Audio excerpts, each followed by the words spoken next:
Professor Langton, welcome to the program. Thanks, David. We've just seen a story there of righting an historic wrong, at least in part, repatriating the remains of Yukon to Uluru.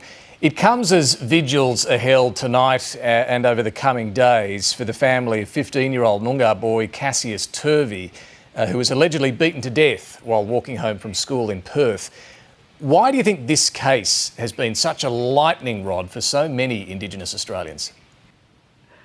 The loss of a young boy in this way, the tragedy for his family, has deeply affected everybody because we all worry about the children. It ought to be possible for a young person in school to get off a school bus and walk home safely. I think the feeling that enough is enough that most of us have now is justifiable.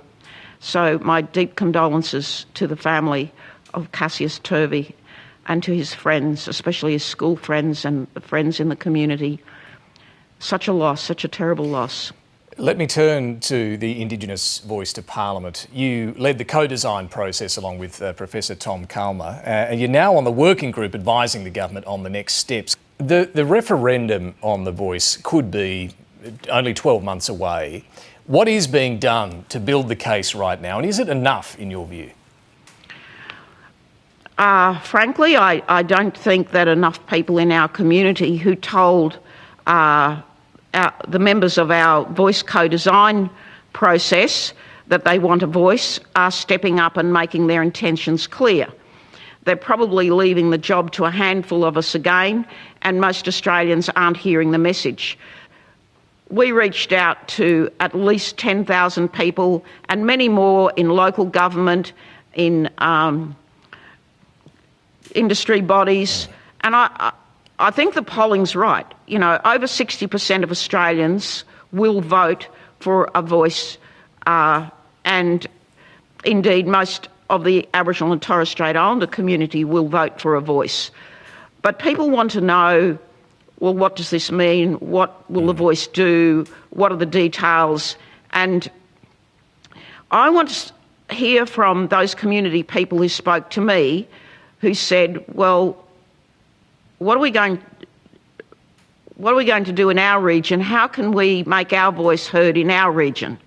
And they're the people who matter, because the voice has to be constructed on the basis of local and regional entities, local and regional voices, so that they have a say. We know from research that change happens when local people own the solutions, design the solutions, and that's what's intended by the voice, that the voice consists of local and regional voices, and the national voice would come later when people elect or appoint a national voice body from their regions. Opposition Leader Peter Dutton, he's not committed one way or another to the Voice at this point, but he has now called for a royal commission into child sex abuse in Indigenous communities.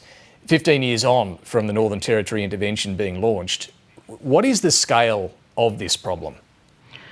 Well, it's difficult to tell because the data is not clear.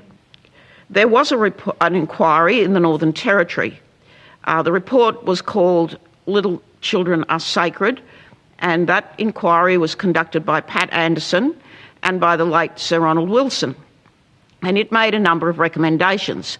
Very few of those recommendations have been implemented or acted on. And so I think all governments should go back to those recommendations and implement them. So we don't need a royal commission? We have inquiry after... I don't believe so.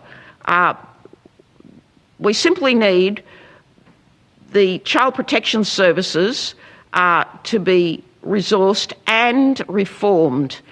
What child protection services are doing, rather than protecting children in many cases, is removing children from their homes and thereby destroying children's lives and making families dysfunctional. It takes many years for mothers to get their children back. We need better cooperation between state and territory governments and the people who run these programs to deliver early intervention in families, and better child protection services that serve the interests of mothers and children, especially the safety of children, rather than simply destroying families. I mean, Peter Dutton says he has spoken to the Prime Minister about his call. Would a Royal Commission, do you think, be a way, perhaps politically, of winning over Conservatives on the question of a voice to Parliament? No. No, I don't believe so. I think this is a divisive strategy, and I think it's entirely unnecessary and inappropriate. We know what the answers are already. There's no need for a Royal Commission, and there's no need for the political divisiveness and sensationalism that Peter Dutton and Senator Price are trying to achieve here. Professor Marcia Langton, thanks for joining us. Thank you.